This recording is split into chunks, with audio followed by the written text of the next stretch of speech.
It's coffee. It's comics. It's music. It's Nerds on Coffee. Wow. So it's been like 15 minutes for us and probably 3 days for you, realistically, from podcast to podcast. But we're going to dive right into it. We have my buddy Matt Yamamoto, artist relations extraordinaire for Insomniac Events, main stage only, Alison Wonderland's tour manager, Asian sensation. Half Asian. Right. I mean, he's very proud of it, though. So marginally less sensational. I mean, but than he Matt has just described. he has a samurai bun, so like he's pretty Asian. I also have a samurai sword, too. I know you do. It's pretty tight. That's great. And Matt is also the first person to introduce me to coffee bean and blueberry edibles. Oh shit. Right? It was that. Are they chocolate-covered espresso beans. Yeah, so and espresso chocolate-covered beans. Blueberries. Yes, those things. The 5 milligram ones fuck you up. Yeah, especially if you're not really a substance person, and so No, but like I eat like 5 milligram cookies, oh yeah, and they don't fuck me up the way that those espresso beans do. But That's crazy. But we're gonna dive right into it. I think. Are you a registered voter? No. Yeah, so we're all in the same club here. So right before None you, of us give a fuck about. right I before don't vote, no. right before you texted me don't saying either. that you got here, we were in this like heated debate about like American politics, and then we were like, all right, we're gonna cut it because we want to get Matt into the room, but we're gonna pick this right up on a completely different episode. That's because we were talking about how like we don't vote because like Well, because our votes don't count here because of the Electoral College. Most of the people that do vote have similar views, so like it doesn't really matter. I mean I But- wish that I could be that grounded in the reasons why. I just fucking don't give a shit. Like to be Yeah. complete, if we're being really honest, like jokes aside, I do acknowledge like the state of the voters' role in our current political system. Like I get it, I Do you think understand that everything. the vote? You don't think it's a Manchurian candidate? No, all I'm saying is like I understand all the points that you're making, the points everybody makes of like you need to vote, whatever, blah blah blah. But if we're being brutally honest, and I'm just actually kind of throwing myself under the bus here, like I just don't fucking care, man. Like because I haven't had to care, to be honest with you. Like no president so far has made my life Better or that much worse? better or worse in a noticeable enough way for me to be like, all right, I need to get involved. Like, I still am unhappy with all my bills. And you know what I mean? It's like, there's still so much shit in my life that I just wish I didn't have to deal with aside from whoever the fuck is the president. It just doesn't matter to me. So he just hasn't gained your attention yet. Yeah, no, maybe not. Maybe if I was like a small business owner in like the 50s, I would care more about it. But I don't. Well, I feel like most people are just voting for the lesser of two evils when it comes to I presidential really agree with that. Yeah. which I think is not a good reason to vote. register myself to vote. No. No, I don't want It's either one of them. It's catch 22. Yeah. 100%. What? So you're gonna be heading to Miami in like 5 hours. Yeah. Oh shit, you getting that red eye? Is it a red eye? Is that 6:30? No, you're saying the 6:30 a.m. or Yeah. Oh, you said like 5 hours. yeah, 5 dude, hours it's from 10 now. o'clock It's right now. pretty late. It's pretty late. Which is why I want Oh, coffee. yeah, you headed to the airport. Yeah. It's worth noting that this podcast is called Nerds on Coffee, and there wasn't coffee like standard on the table. Well, when we got it's here. Oh, because yeah. it's a late night episode. Typically I'm the there only is. one drinking coffee right now. Well, That's true. we've had like 3 cups. I need to go to bed because I have to be a dad in the morning, and so I'm not going to drink Yeah, coffee. he has a 9-month-old. Oh, That's not even close. How old is Ellis? Man, my son turns 2 in like a couple of weeks. Oh, really? Yeah. He's a gangster. Yeah, he's awesome. I love it. I love Ellis. He's also, God willing, I hope that more people also don't see my almost 2-year-old son and think he's 9 months old. Like, he's a fucking giant if that's how old he is. I thought he was a giant. I mean, he is taller than most kids. Yeah, in his he age better group. be. He's tall. He better be a I'm god. tall. Both his granddads are tall. Good boy. Everybody's tall. No, so basically his son, anytime Kyle's phone rings, goes, "It's Matt." really? Matt and my wife are the only 2 people that call me, and of the 2 of them, Matt calls me way more than my wife does. Amanda's Amanda's like a 2 to 3 text a day kind of person, maybe a phone call. Like, well, I mean that changes if I'm traveling, but you Right. just call me all the time. Well, Yeah. Matt, when Matt texts, he texts at least 6 texts for one. That's the thing. You Yeah. don't compile your thoughts into a text. You text No, all that's the wrong. thoughts. I You compile- break up a paragraph I into I 7 compile sentences. it my texts are sent in the same cadence that I would tell it to you in. Well, no, I understand that, but what I'm saying is you send texts in chronological order as your brain is completing the thought. You don't just go, I need to text Kyle about the show tomorrow. Here's what I'm going to say, and you type it out. You go, hey, man, send. So for tomorrow, send. I was thinking about how like maybe I get there at your house at 3. Send. I got to drop my car off. Send. Is that cool with you? Send. I'm going to finish up a call. We can like loop in later. Send. Like that's how you fucking send texts to people. Anyone that knows you knows that's true too. And we've 100%. also talked about this before. It's that, like No, I fully own it. I don't care. Yeah, it's the grand scheme of things. It's not a big deal. Like who gives a shit how you text somebody? But it's just funny. Some people care. Some people really care. Some people really, really care. Logan Matt cares. Logan gets upset too. If I get contacted by you at least 2 or 3 times in one day, I start to care for sure. Because that equals like a lot of text messages. I know. Thank God we don't have to pay per message anymore. Well, it was bad. It was bad. That's great. Yeah, there was a time when I had my BlackBerry. Oof. I loved my BlackBerry. Dude, I did love Never a good had BlackBerry. one. You never Never had had a BlackBerry? No, you were definitely a T-Mobile flip type of guy. Nope. Was there ever Not T-Mobile. What was the like non? You were. I feel like you'd be a sidekick guy. Nope. Do you have an iPhone? We all have iPhones. I have an iPhone, Yeah. yeah. So like, what was your like non before I got the iPhone? So I went. phone. I went that you loved? Nokia 9260. Nokia. The brick. The Nokia 9260 had the Snake game on Oh it. yeah. We had the brick. Yeah, I I would guess have so. murdered you at Snake. I was the Please. Actually, no, I was you're the Asian. best I think Snake you would have player. been. The snake was so long, like it was basically touching its own ass. Well, because you can get it to where it like Yeah. covers every Yeah, cell. Like yeah, it wraps. Like yeah. Oh, really? No, I couldn't get it that far.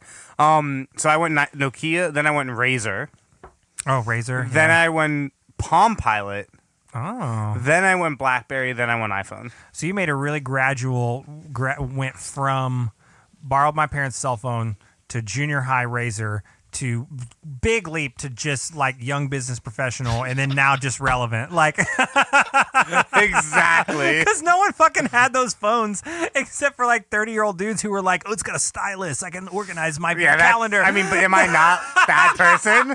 You were always that guy. You were always that guy. That's amazing. What about you? Well, I always had a Nokia for a long time. I broke probably like 4 or 5 of those. Did you have like the different face plates on them, like different colors? Yeah, I mean, Yeah, that was so the I had best. a clear one, Oh, that's tight. and when it was clear and it would light up, it was super bright. So it was like before You're like in bed, it's just like yeah. illuminates Well, the room. before phones had flashlights on them or cameras. Oh, with a wow. light, Oh yeah. it was like it served as a flashlight. One time, the power went out inside of a movie theater, and like I was the one like leading.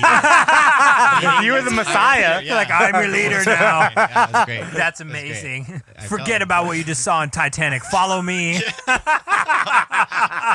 That's hilarious, amazing. man. But now they're on every phone, so Yeah, They're on all phones. I remember whenever I was in high school, my high school girlfriend's little sister got a new phone, and she got a phone, and at the time she could have picked between a phone with a camera or like a really like you remember those like Kyocera phones? They were like this is the best flashlight ever or whatever. They were like right. fucking mag lights built Yeah. into those things.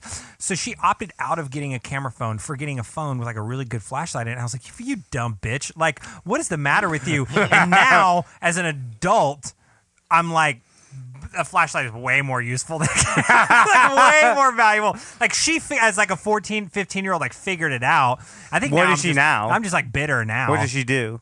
I think she's just a mom. That she just has kids and like does like probably still makes better decisions than I do. I was gonna say, like, is she like a weekend warrior, like a ninja warrior? Oh, she's like I think she's super into she's like real because like I'll see Facebook updates every now and then. I think for a while she got into like the female like bodybuilding thing. That makes sense. You know, like you can always tell. You know? can. It's usually people that pick flashlights over cameras. Did you see the Apple Plus news today? nope.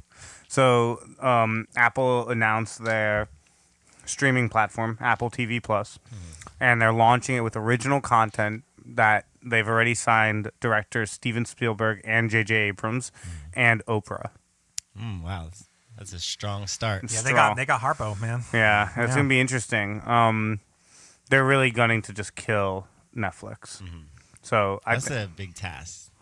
I mean, Yeah. I think we were it's talking about that before we right. got So here. I yeah. think it's a big task from a pop culture standpoint, but I don't think it's a big task from a business. They're actually like like if you look at the numbers, they're like market cap's minus $8 billion, which means that after their gross revenue minus their profits minus their costs, they lose $8 billion a year.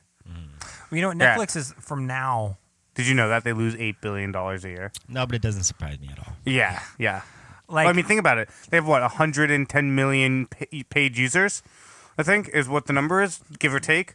yeah, that The times server 10. space, Yeah. the server space to Yeah. run that. Like, when does Netflix crash? Netflix doesn't crash, That's true. right? Like, period. So from a tech standpoint, it's fucking gangster if you think about it. I think that like Netflix, regardless of where they stand in the future in terms of like Being a solvent company or being a owned by company- someone else. exactly. Like I think that regardless, they will always be the scale by which all streaming services are graded. So like 100%. Netflix has shifted from being a streaming service to existing in a space that like Kleenex exists in, to where Kleenex is technically a brand, but you don't say facial tissue, you say Kleenex. And so Right. like I think that's where Netflix sits. It's like you don't say like streaming service. And you don't say, You'll I'm getting like, a car, I'm getting an Uber. Yeah, exactly. Even when you're getting a Lyft, you can say, I'm getting an Uber. Exactly. So, which by the way, Lyft is just a way better word for like I'm gonna get a Lyft. Yeah. Like Right, but Uber but won. Uber won. They're the 100%. A lot of times Lyft is cheaper too. Oh, it's Totally. way, And yeah, also totally. the app is way better on Lyft now. Oh, it totally is. It totally is. That's where I think Netflix exists now. You know, It's also brand wise, it's one of the strongest brand names just ever. that's what I'm saying. Like, They're a brand Disney now. Plus is the worst name ever, but the content's gonna be so much better. Yeah, I know. What about Hulu? Hulu's doing all right. Hulu It was good. actually but they is- just got bought out by yeah. Apple. Yeah, or Disney. So Disney yeah, just yeah. bought 20th Century Fox, and Disney spent $73 billion on 20th Century Fox, and between 20th so Century much money. Fox's shares of Hulu and what Disney already owned of Hulu, they now own 60% of Hulu, so they have the controlling share. So, and do you know what Disney Plus is? No. So It's Disney's Netflix. Yeah, it's Disney's Netflix. really? It's launching in like July. So it's going to be all of Lucasfilm, so Indiana Jones and Star Wars, all of Marvel. That's why they bought 20th Century Fox to get the rights to X-Men and Fantastic Four back. All of Disney classics, so Lion King, Aladdin, Mulan, Cinderella, etc. All of Illumination and all of Pixar are all going to have TV series and movies on Disney Plus. It's going to fuck everything up. Yeah, it's definitely content-wise is going to be the best platform. But on the last episode, we were talking about how I think the longevity in this industry is no longer going to be based on content. It's going to be based on like the access that you're providing across every platform. And so like I think where even though I'm not an Apple Music user, I'm probably not going to, at least for the time being, not going to be an Apple TV user in terms of their streaming platform. But I think that where they're like, They'll always get you in the end, though. yeah, Apple that's what- always gets you. That's what I'm saying though. Like where I think they're going to hit the mark though is the fact that they're like consolidating all of your media outlets into one Right. place. Like that's the thing. It's like, oh, I have my iPhone. Well, I'm gonna be curious all if, here if now. Disney plays ball. If Disney plays ball and you can get Disney Plus on the Apple TV Plus like world, Yeah. Netflix is fucked. Netflix Yeah. will what will end up happening is this. One of two things will happen to Netflix. One, they'll be bought by an Amazon or an Apple or a Disney, or two, they'll cut all original programming that's not comedy specials, and they'll just be a comedy special thing. Because That's kind of what they are right now. well, because anyway. ROI, they're just it's fucking handing those out. Like, ROI is so good for them on that. It only Oh, costs $200,000 to produce one of those, and It's super everyone low. watches them. Super low. And to produce like The Order, which was like a cheesy, okay, sci-fi teen drama Mm-hmm. TV series, it probably cost like $3 million to make. yeah, and no one gives a shit. No one about gives that. no one gives a But shit. everyone watched like Tom Segura's special. Right, which cost them probably $200,000. Yeah. Probably cost $100,000 to pay Tom and $100,000 to produce it.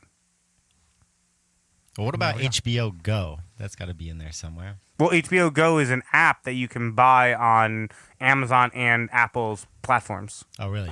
Yeah. So HBO has Game of Thrones, which has got to be more popular than any show on any of those platforms. I don't know. I think Game of Thrones. Yeah, I honestly probably. think Game of Thrones has a lot of hype, But watching numbers, I don't know if it's more popular than.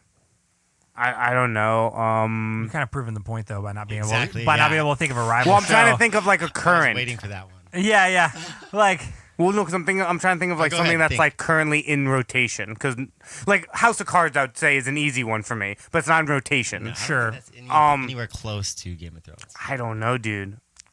I don't know because I More think people are excited about Game of Thrones next month than they're excited about anything else next month at all. yeah, I think I would agree. Like I never got into it. That's surprising. Everyone says that. yeah. Yeah, I just like. Here's my thing. I watched season 1 when like live when it came out, whatever it was 2012, 13, whatever, maybe even earlier.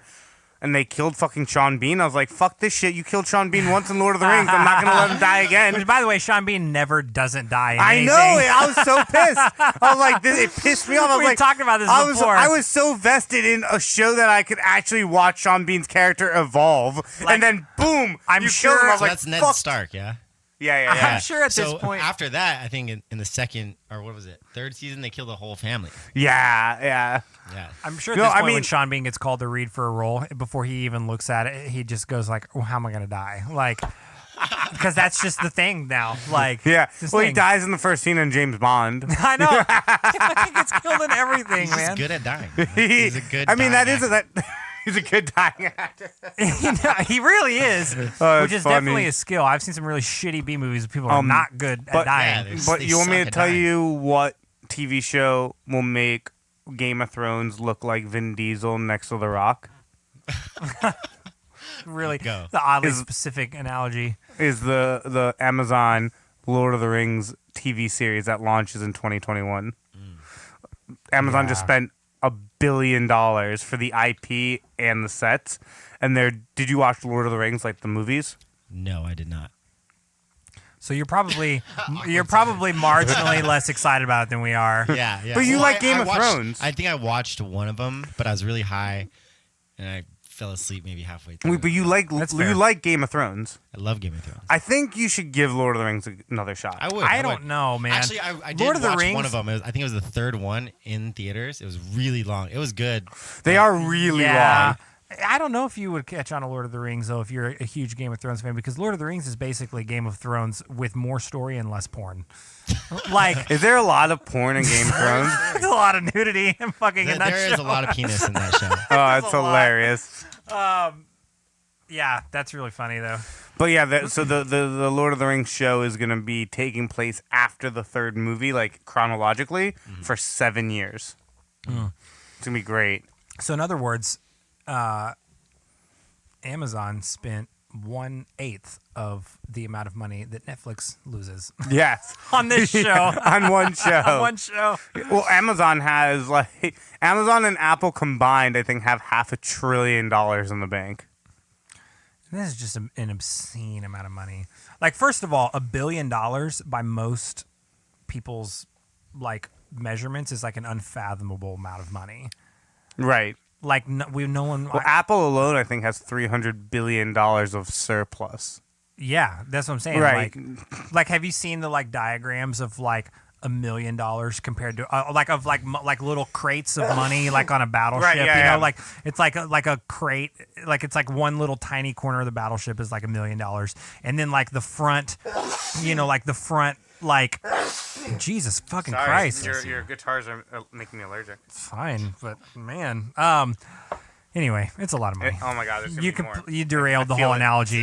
Yeah, Well, whatever bucket Oh my it's God. in, it's 1,000 buckets. it's a lot. But what I'm trying to say is, Netflix loses $8 billion a year.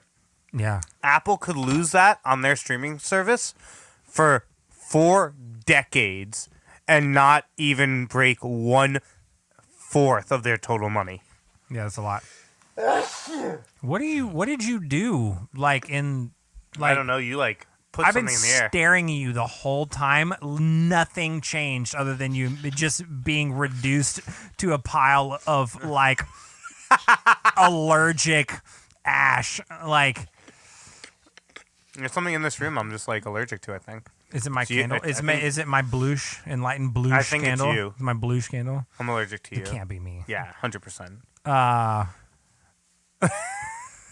What What are you? Have you maybe? I don't Are you take maybe medicine. taking? Are you kidding me? I'm Thor. There's something that you're not taking enough of, or maybe too much of. You might need to shave your mustache. Oh, how dare you? How dare you? I don't even know what you would look like without hair on your Oh. upper lip. Wait, you want to see?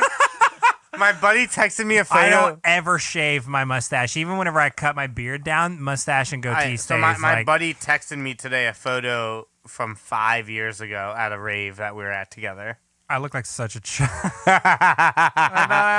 my gosh. I don't even know who you are. Like, what is that? You have to put this photo up on the internet. What rave was this? That's Holy Ship 2012. Oh my gosh. Yeah, it's bad. Did you and Alexis start dating when you had a beard consistently? Has she ever seen you clean shaven in real life? Yeah, she saw me once because we started dating, and she like nagged me for 4 or 5 months to see what I looked like With a beard? without a beard. Oh, without a beard. Instantly regretted it, she said. She was like, please. She was like, please go just stay at a hotel for a week until the beard grows Yeah, back. it's like yeah. It doesn't take me very long to grow a beard. I want to get into a little bit about what Matt does because it's really tight. So yeah. I think it was it had to been like 2013, right, when we met. Yeah, something. So I'm going to give you the story, and then I'm going to let Matt talk for a little bit about what he does. But I'm working with Knife Party as the assistant tour manager. We get to EDC New York, and at the time I'm sponsored by this company called Blenders. They're sunglasses, and they always just provide me sunglasses because they saw I was on the road with some cool DJs, blah, blah, blah. Right. So Maddie, who's the tour manager, says, Matt, go meet the stage manager and get a bunch of information from him. So I'm like, cool. So I text this dude, comes over to me, boom, wearing Blenders, instantly like the kid. Oh, yeah. And the first thing, I'm pretty sure the first thing I said to you was like, I can get you more Blenders. Yeah. And then, Matt, what are you doing? I didn't get my phone. Oh, fair enough. And then Matt gives me a bunch of information, things I need to do, get for him, whatever. We get to the stage. Knife Party guys play, sold out, like 40,000 people on the stage, and it was a great night, great experience. Then we followed up and hung out in LA and all this good stuff. But then I came to learn that Matt was like the guy for Insomniac, which is the number one dance music events company, and ran the main stages for every artist at every major festival, probably from 2012 to current. Pretty much current. I've been out of the festival loop ever since I started touring. Right. Who do you tour with? Alison Wonderland. Right. And for people listening that might not necessarily know, because we have a pretty diverse crowd, give a little background of like who is she? Because she's pretty like groundbreaking, being a very vocal female producer, DJ, artist who's been on the cover of a lot of magazines and has done world tours, and it is in her own right a pretty big icon for women in music. Yeah, she's amazing. She's an amazing producer, performer, all across the board. She incorporates a lot of live elements in her live sets, which a lot of dance music artists aren't really Doing. at the level. Yeah, well, backing up a little bit to the Insomniac thing, it's interestingly enough, I was never a full-time employee of Insomniac. Right, yeah. I just was contracted to do these festivals. Every time. How'd Yeah, you get every into it? How'd you get to the first one? The first one, let's see, it was way back in, I don't know, 2011, 2012. Did you go to college? I did go to college, but I didn't finish. I Okay. went to a community college. I, did all my general ed to transfer, and I just decided to not You had an transfer. opportunity. Yeah. So you didn't transfer not because you were like, fuck it. You didn't transfer because there was a moment where you could have finished your education or maybe pursue something that you really wanted to do. Exactly. And at the time I was working in the restaurant industry. I was making pretty good money. I was just not too interested in going to school that was going to put me in debt. Oh, yeah. And at the same time, I just didn't really know what I was going to do. Like, I wanted to study business, but then, like, I don't know. I just Yeah, I wasn't don't- decided. I didn't really want to go I into. mean, it, you have a katana, so that is business, right? You just hold that out, and you're like, this is how shit is. that katana still has blood stains on the. I'm sure it That's does. amazing. Yeah, I was taken out of a dead body and passed down through my family. You said it was He's not taken joking. Out of a dead body, yeah. That's incredible. Yeah. When you said it was taken out of a dead body and passed down through my family, in my brain thought that you were going to say it was taken out of a dead body in Pasadena. I guess we're I was like, oh my God. Like, you got this recently? Like, I was actually just in Pasadena. And I just ate sushi. Like, that's the last place I came from. like, yeah, man, I was just off of Colorado and I just fucking this guy. Sushi Roku. by the way. Oh, it's so good. I've actually That's been amazing. Yeah, it was so good. Yeah, I'm sure sushi- they might have a katana there. And a dead Maybe. body Who knows? for you to take. there. I mean, I'm down. You down? Try. This is the little. I feel like it's this like Power Thor. Like if you can pull it out, you have the power. I was Thor. gonna go like a little sword in the stone action. Oh. you know, but like, Like the kid who would be king, King Arthur. Yeah, How many? We can. There's a lot of different ways we can tell the same story. totally. Well, yeah. Anyways, So you were never a full time employee of Insomniac.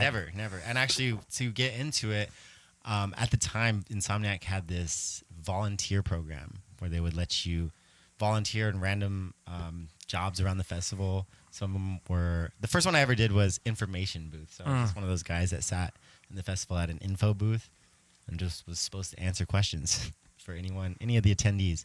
And they also had the water station. I did where they give free water. I never did that one, but I did a phone charging station, and I also worked with the performers. Oh, really? yeah, you that did walk all. around. You did those guys first. The performers is in like the Yeah, festival yeah. dancers, the Oh, yep. characters. There's guys. If you've ever been to an Insomniac show, there's people that are on stilts, in makeup, in paint, and there's a whole behind the scenes like Disney World of people that like have to orchestrate and make sure all of the performers have what they need to be able to do the show. Yeah, exactly. So I did that a few times, and I guess the first time ever, these were all volunteer positions again, and so they basically would just trade you like for a 2-day festival. Totally. They would give you one free pass for one of the days. That's and cool, then yeah. you would work the other day. So that was cool. I kind of just wanted to see like Did the you behind ever- the scenes. Like, I feel like you always want to work the first day. yeah. I think Right, I think and that's that everyone's. sucks, Yeah, right? I think everyone's idea. That's everyone's idea because most of that group would their real intention was to get a free pass and party. So, Totally. Oh sure. So they would come in the second day like super wrecked. Oh yeah, that's a mistake. Yeah. Always work the first Yeah, day. Yeah. So, Like- I mean, But that's probably in high demand, right? yeah. So like, it was just random. They would give you the Got first it. or second day. But you worked both days.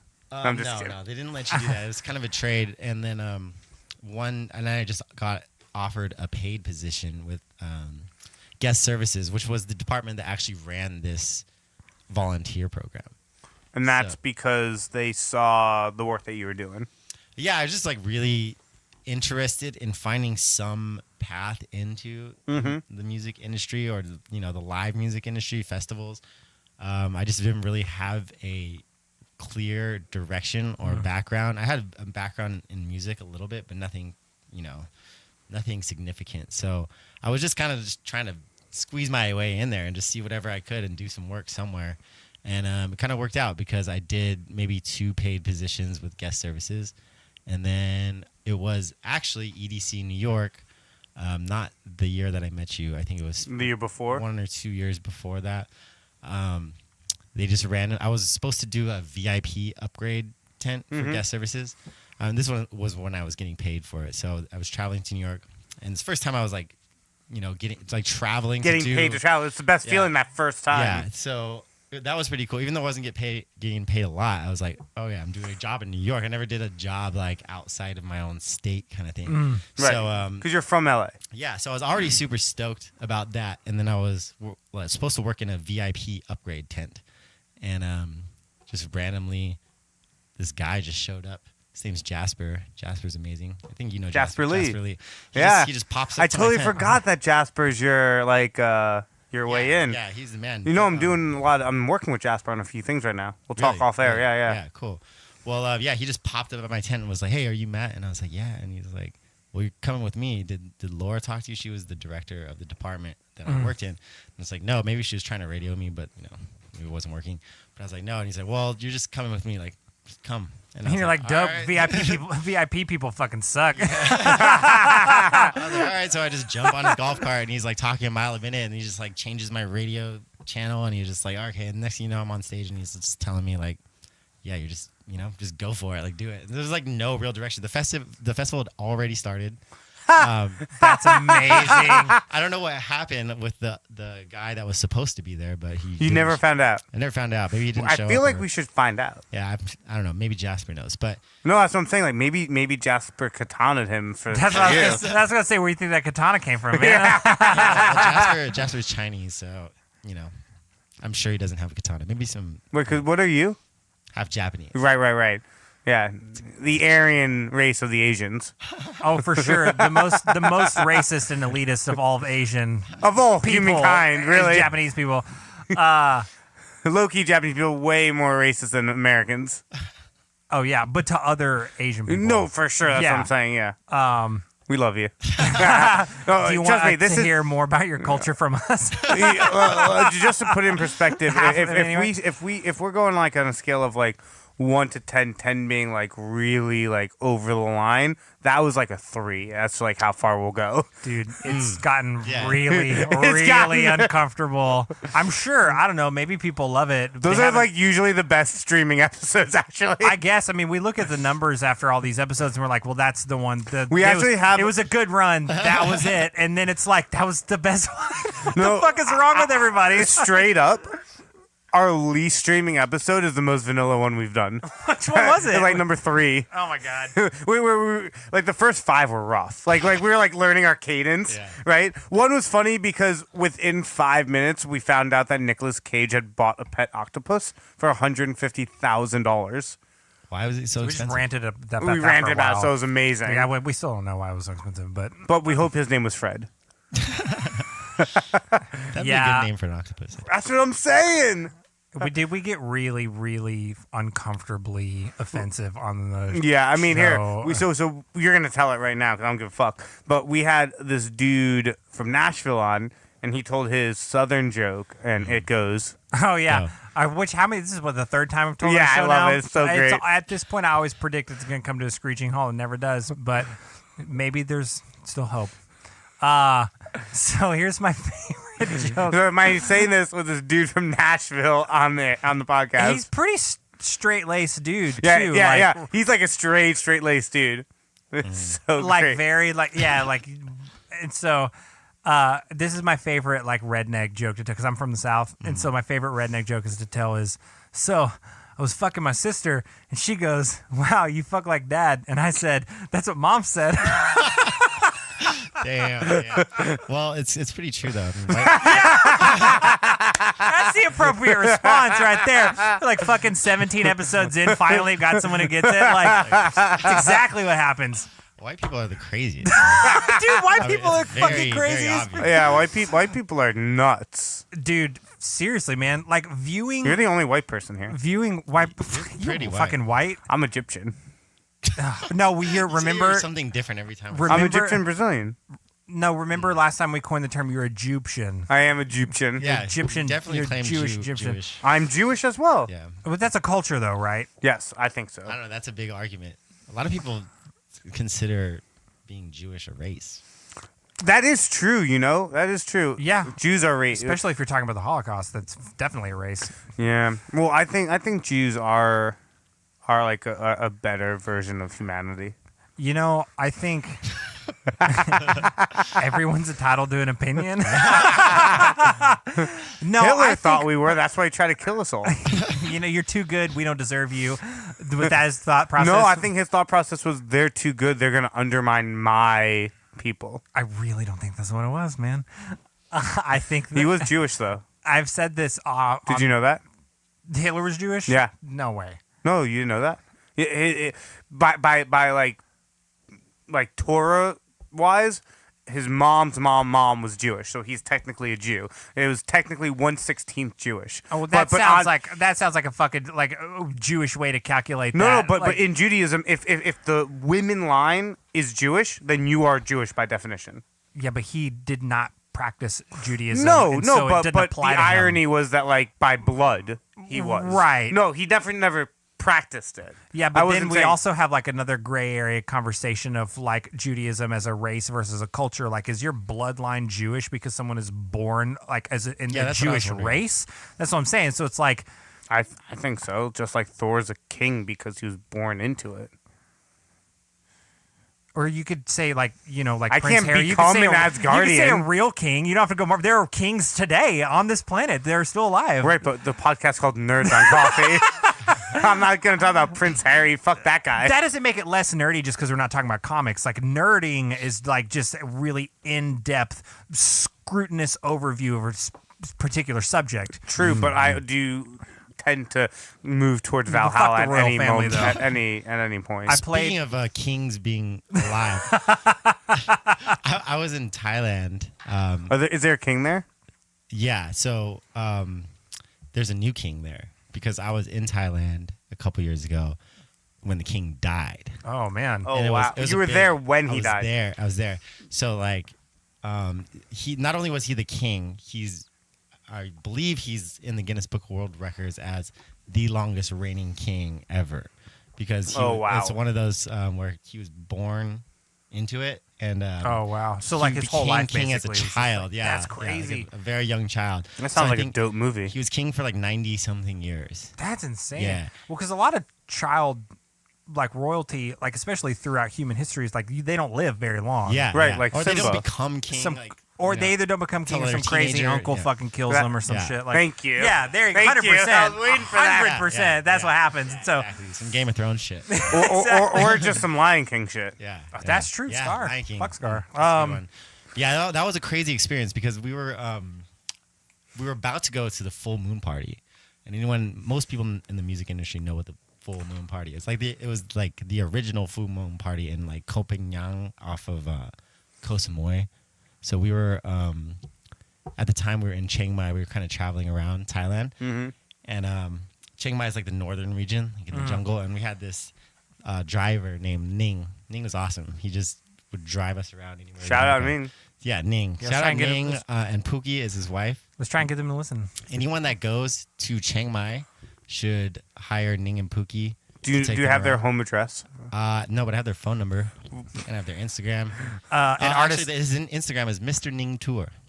That's awesome. That's a great name. Yeah, you will see whatever. Is you this want. like? Are you saying that they're like a staple in Chiang Mai? Like if you went to tour anywhere, you're saying there's a good chance that you could have been driven around by these people?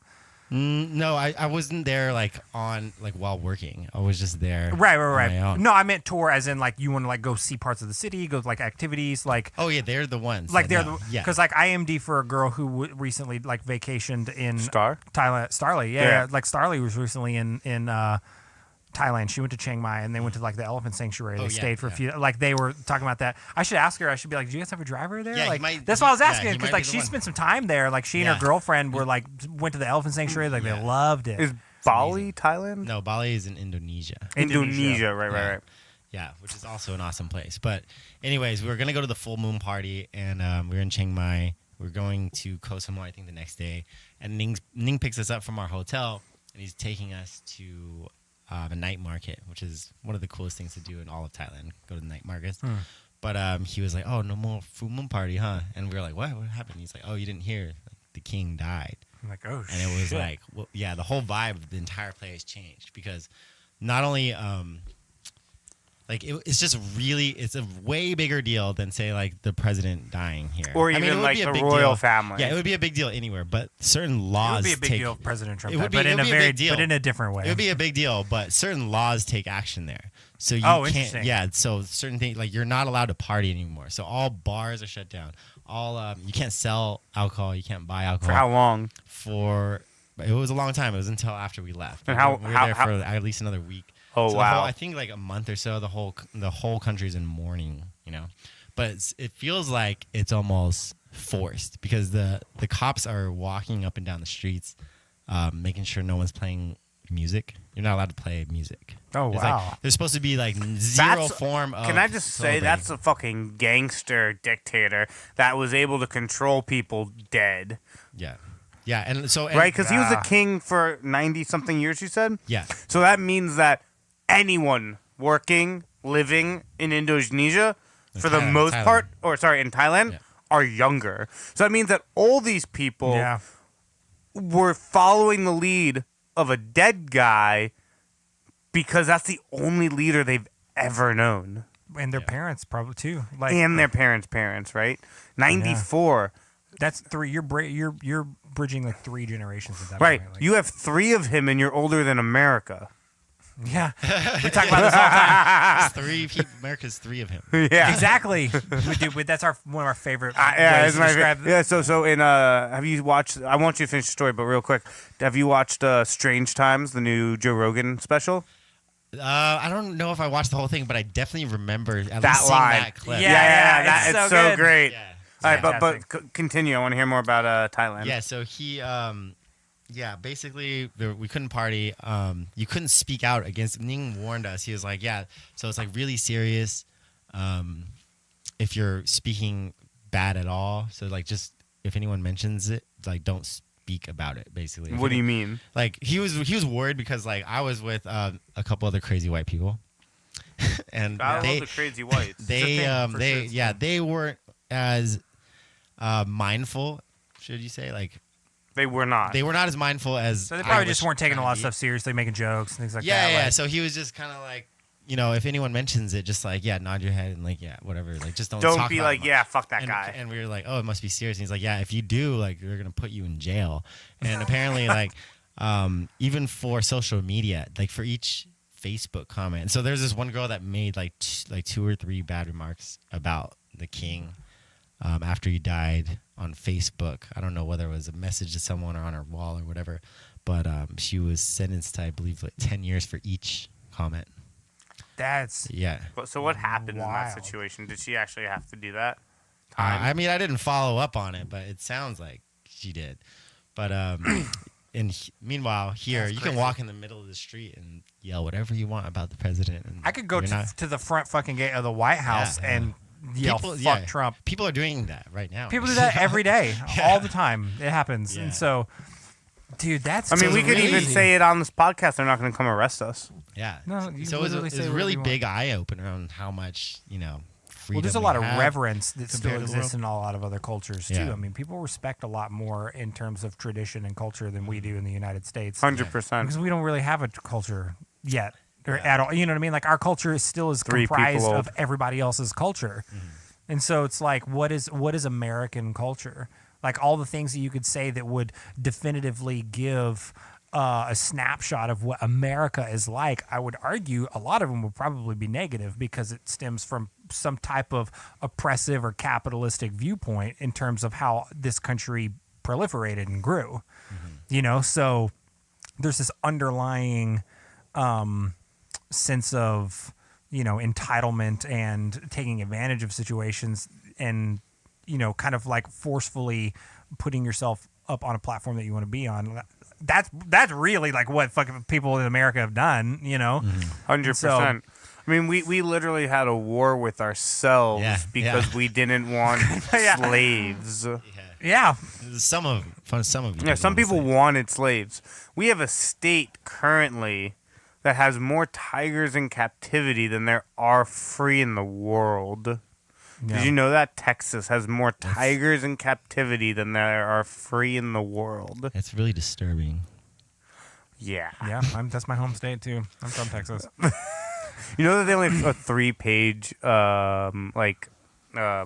like state government like sheet? Yeah, they're really proud of it. Yeah. Like Texas, Like for comparison, no matter New what, York is proud has of 10 everything. New York has 10,000-page bylaws. Texas has 3-page bylaws. That's how you have more tigers in captivity than you do anywhere else in the world. Exactly. And a Texan, or at least the stereotypical view of someone who would defend that, which I would argue just the whole state of Texas, it's the most prideful fucking state in the entire country. Far and above the most prideful state. Yeah, I mean, you gotta be, because think about it. You were the people that started walking from the East Coast looking for the West Coast, and then halfway done, you were like, I'm good here. Like, I'm done, man. I'm good. Which, to be honest with you, we talk about walking together in New York all the time. I respect the shit out of that logic because there were no cars back then. Yeah. And I have called a car to go like 5 blocks. Dude, that's so far, I get man. it. You walk from the East Coast, like, by the time you get to Texas, you're like, Yeah, it's gotta be a like, whole what, different like group of people. 1,600 miles, probably, give or I take. wouldn't even walk to fucking North Hollywood No. from my house, No, man. I no. live 3 No miles way. away. No way. Not happening. I'll ride my bike. That's different. I can go 30 miles an hour on my bike if I have They slept probably well. had horses. Oh, yeah, they have some horses. Yeah, you know. They that's probably true. killed Pocahontas. Even if I had a horse, I wouldn't go that far. Did Texans kill Pocahontas? Or was that like Columbus? No, yeah, this is you're hundreds of years off. Oh, hundreds of years. Yeah, I don't know that. Yeah, and so,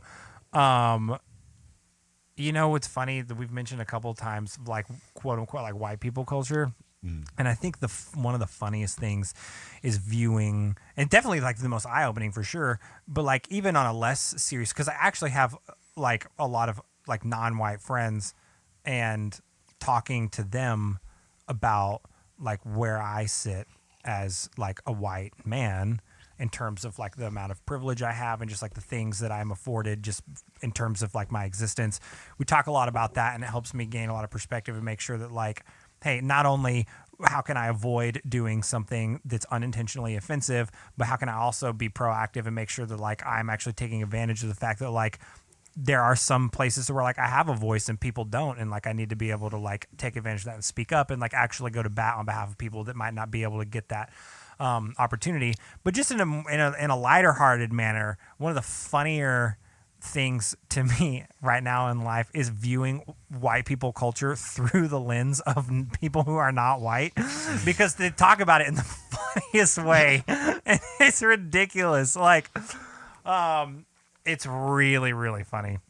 There's 2 subreddits I follow for this. Well, you have a story?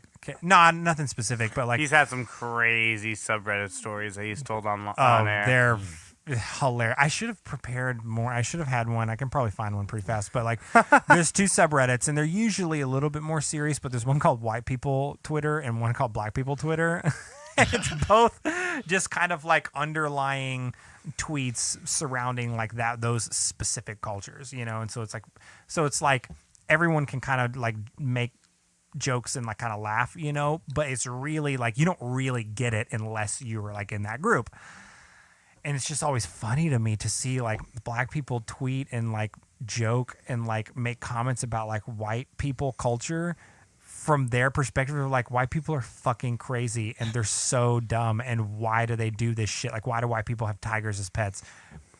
Which, by the way, Mike Tyson had a tiger as a pet. I was about to say it. But like, it's just funny to me, and I think it's hilarious. And Well, like, Trevor Noah has a great bit about this where he goes, I'm gonna butcher it because I don't know it as well as I know some of the Joe stuff. But he basically goes, so my buddy asked me the other day if I wanted to go camping, and I said, what do you mean go camping?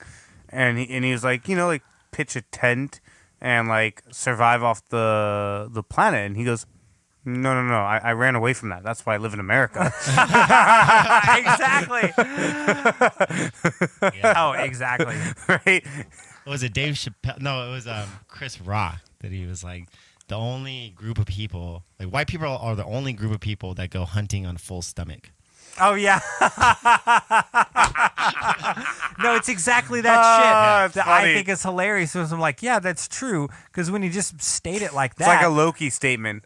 It's a little misleading, but also it's also really valid. really valid, and really relevant. Very true. It's really funny to like look at it from that perspective. I think it's hilarious.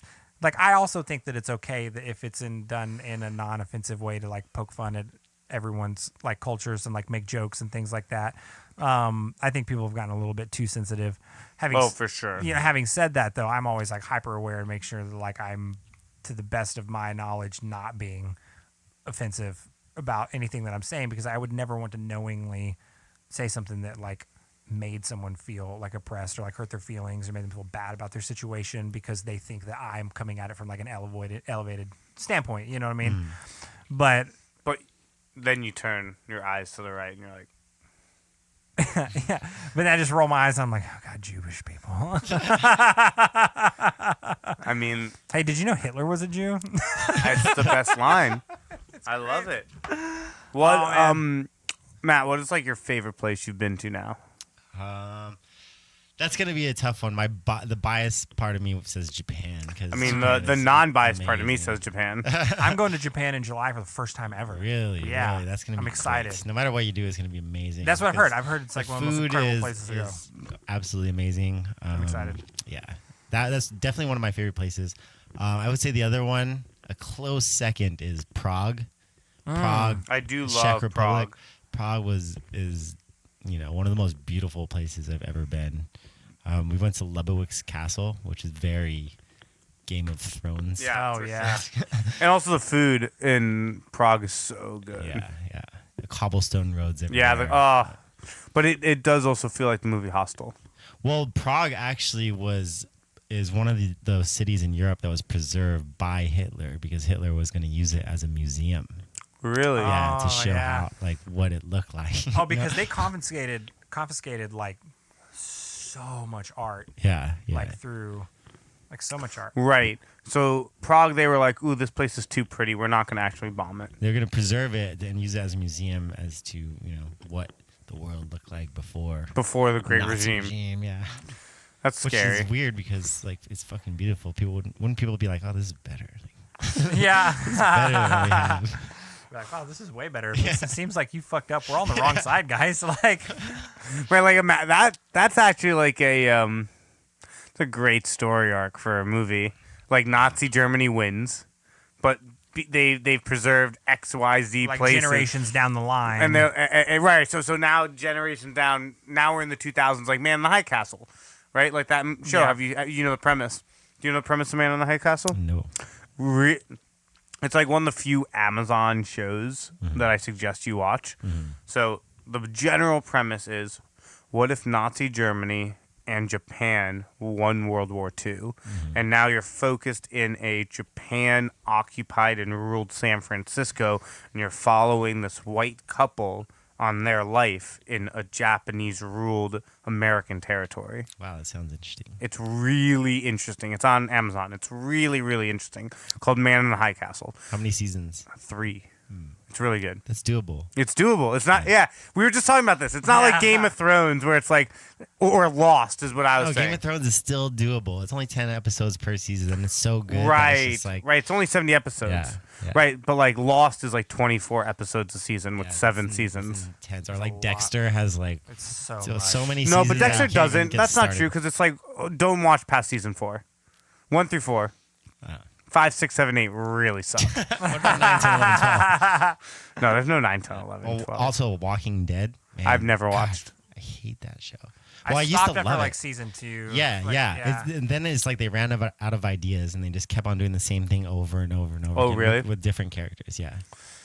But imagine if there's a show or a movie where it's like 2010, whatever, Nazi Germany won, and all these generations later, people are like, wait, these preserved areas are way tighter.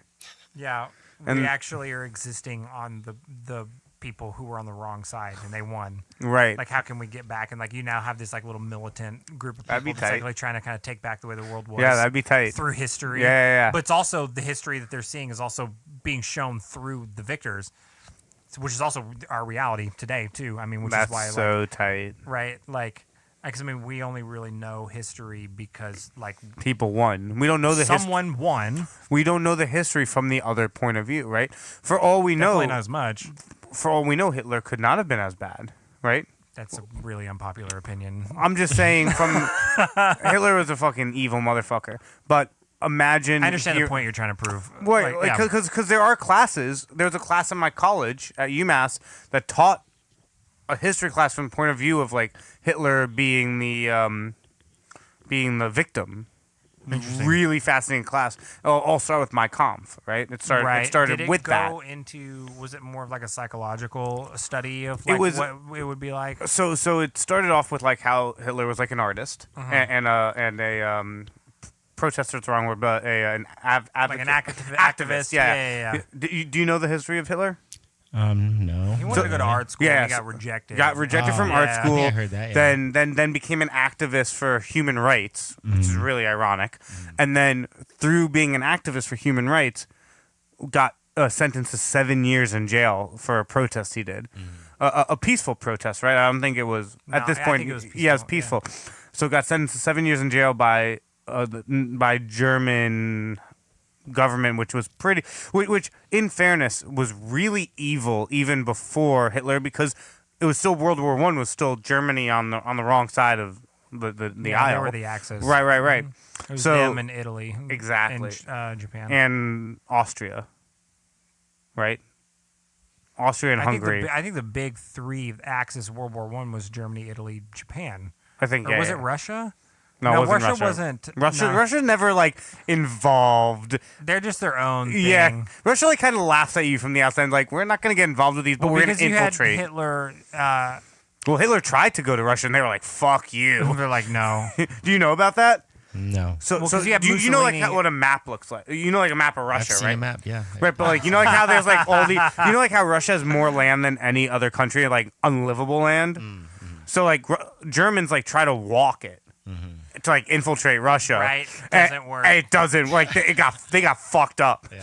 Like that, there's a lot. If I'm not mistaken, there's a lot to be said that was a turning point for how Germany lost. That was a bad tactical decision. Actually, is one of the only reasons why, because Right, like 'cause a they- large portion of their army, Exa- whenever they were marching to Stalingrad, like died of fucking like Exactly. hypothermia and frostbite because they weren't prepared for it. right. How Like- crazy is that? Yeah. Yeah. But to my point is, so a peaceful artsy Hitler gets put in jail for 7 years. Writes this book called Mein Kampf. Mein Kampf. Mein Kampf. Yeah. I know that. And what's it stand for? My struggle. Yeah, My Struggle. And then when he came out, he started the Nazi Party.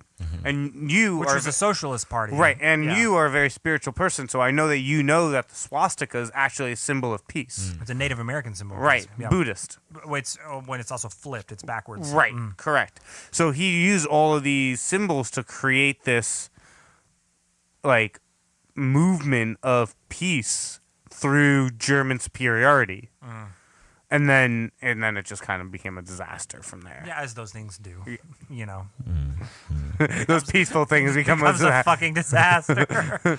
But that's how you start mind control, right? It's the same theology as Game of Thrones.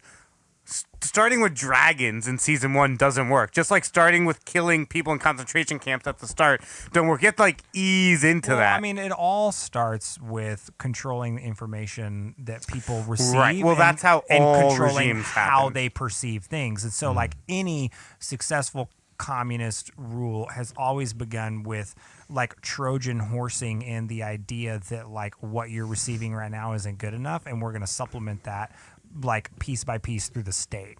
And so like you're going to begin to start now getting all of your information filtered through us for the good of everyone, and because we're going to control this and make sure that's all equal. And then that shifts pretty aggressively into a big power move, Right. you know, by that person. And then that's whenever you start to get like violent oppression of people who do not support that. That's whenever you also start to get people that are trying to like take over like surrounding territories and regions and countries. And it's like, Right. and that's what happened with Hitler. And so it basically was like, hey, won't life be so much better for all of us if we just like structure our government this way and we all agree on these things and live our life this way? Also, by the way, like, let's Jews are rats and let's round them all up and fucking kill them. and so are black people Sure, and like, gays black and people, Asians. gay people, like any non-white blonde person, basically, you know. And Right. so it's really fucked up. But that scaled actually really quickly. That's the really part where like quickly, like that. That's like one of those things where you're thinking to yourself, like, of course, Hitler's this horrible person, the nucleus of it. But as you said, a lot of people had to agree with that. That's what I'm really saying. fast. This escalated really quickly. Yeah, like brick. Like you had to have like a lot. You had to have a ton of dudes that like showed up to like an early Nazi rally, and then he started peppering in like racist undertones. And then one of the guys went home to his wife, and you're like, Barbara, I've been telling you this shit for years. This guy's got to figure it out. I'm on board. And then just like almost overnight, it's like, oh my God, Nazi Party is now like the Nazis. Well, because the thing is that you had a lot of people who were evil. Oh yeah, right. Well, like you who said, were way more evil than Hitler. Exactly. Oh, right. Definitely. Right. Like von Braun was.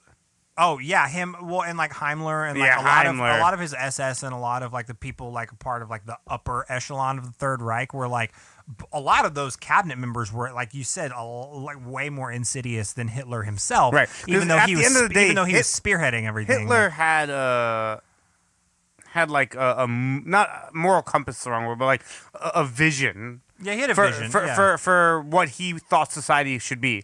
A lot of the people under him just want to see people die. For sure. Right. And for sure. Right, and he and the biggest thing that Hitler did that was horrible is that he was like, I'll lose the battle to win the war. Like, if my team needs to go be killers to be able to do what I need them to do, then whatever. Yeah. Right? Like, he just was like, cool, like, go kill a bunch of people, whatever. We talk about Hitler a surprising amount on the show. Like, we really do. At least I think 5 Matt episodes. is really into Hitler. I'm very... It's the perfect cover-up because he's Jewish. Oh, my God. No, I get really... I'm really into history, and I'm really into sociology. And I just find it fascinating how something could escalate and scale, and the mind that had to be behind that. Because think about it. There are people who objectively should have followings as big, if not bigger than Hitler, right? Like the science community should be following someone like a Carl Sagan or a Stephen Hawking to that same level. Obviously, they're not evil, so like there wouldn't be this like regime. But there's a lot of people in history that have the same pedigree of charisma that Hitler had, but nothing has ever stuck in the same way that the Nazi Party stuck. And that, to me, that's because Hitler also attached like a moral obligation to his political views, which is what people in science don't do. Totally. Maybe someone's coming along for science. That'd be somewhere cool. in the near future. I mean, it needs to happen. I think Neil deGrasse Tyson is the Hitler of science. He would, but if he was a little more violent and aggressive. Yeah. I mean, he is pretty aggressive. No, that's what I'm saying, man. He is. Have like not like physically aggressive, but like when someone like tries to say something, he calls fuckery on shit real hard. Yeah, well, we've talked about this before, and it's just annoying to me that like if you even remotely, even for a second, entertain the idea of creationism or a higher power or any kind of God or spirituality, he instantly writes you off, and quote unquote in the name of science. And it's just like, fuck you, that's preposterous. You're now a lesser being because you don't because you're not an atheist, basically. And I'm just like, fuck you, man. How do you? There's not empirical evidence against God. Like at the very least, it's a neutral argument with humanity right now because like I can't like no one knows. Like no one knows for but sure. like I mean I believe for my own personal belief systems that there's proof of the existence of God and like spirituality and like the way that like me and Amanda like conduct our own family and like you know what I mean. Like I understand that, I believe that, but just as much as like my proof of the existence of God is based on faith, your disproof and disbelief in God is based on the exact same amount and degree of faith. Totally. And so to me, it's really, really hypocritical to write someone off for believing in God when it takes just as much faith to not believe in something that you can't empirically prove doesn't exist. Yeah, I mean, I would agree with you on that. I'm definitely neutral. So yeah, so I'm saying, so like I'm taking the argument of even though I identify as someone who like you know, is a follower of the Christian faith, I'm reducing this to a logical conversation. I don't take it out of the realm of possibility. Exactly, and that's fine. And like I think that's fine. Like I believe it. You're neutral. I think like, it's more likely that there's like gods like Thor. It's because that's just what you want to believe that. Yeah. No, but like aliens that are just like beings that have traveled here. Sure. that have like a lot of power. I mean, yeah, I don't. Again, The Anunnaki, I mean, like the the evidence, reptilians. the evidence of that. You know, Do you like the reptilians? who knows? Yeah, they're great. Are you a flat earther? Come on, man, you know me better than that. It's incredible. We ask everyone. Have you ever had any takers, any flat earthers Not any on the real show? ones. No, we had one guy that like led him on for a good 5 minutes. It was fucking hilarious. You know, he's committing to. He's kind of like a infiltrating from within kind of thing. Like, 'cause he thinks flat earthers like probably even dumber than I do, but he's going all out. He's buying, so meta. He's like Walking Phoenix. Like he'll like go. He's like buying He's flat Earth really merch. meta. He's like really trying to. He does like social media posts and shit, and it's like, but he dude, doesn't believe it at all. It's the funniest He shit. doesn't Just believe trolling it, but he will argue through the teeth that it's real to people to make them think that he thinks that, but he actually doesn't think it at It's all. And it's really- really funny. I don't know if I could commit to that. I think I'm too arrogant. Yeah, or I I'm too have too much prideful. pride. Yeah, I'm too prideful Never. for someone to think that I I also- believe something I don't believe. I also would never tell someone I'm a Scientologist. I think I did that once actually, but yeah. As like a joke. I don't think I would that do wouldn't that be an either, man, yeah. ongoing. It wouldn't be an ongoing joke for They'd sure. probably way. just be I think like, you're I playing need to get yourself. away. You're playing yourself if you're doing that. Totally. Yeah, I think at some point your life's got to be harder Yeah. as a Scientologist. One of my favorite Tom Segura quotes is whenever he's talking about like respecting religion, he's like, hey, look, like I get it. I think, we should respect all religions like Buddhism, Christianity, Catholicism. We should respect all. First, well, if you're a Scientologist, you can go fuck yourself. But everybody else, and then he goes into this whole thing about how it's not relevant because it's not old.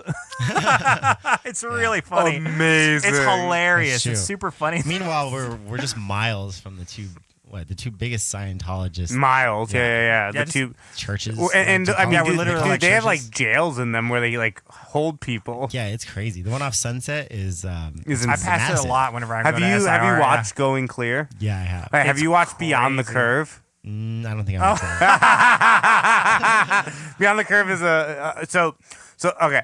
It's on Netflix. So you've watched Going Clear. So it's very serious, very like scary insight into a reality that like you don't even fathom its existence until you've watched that documentary. Yeah.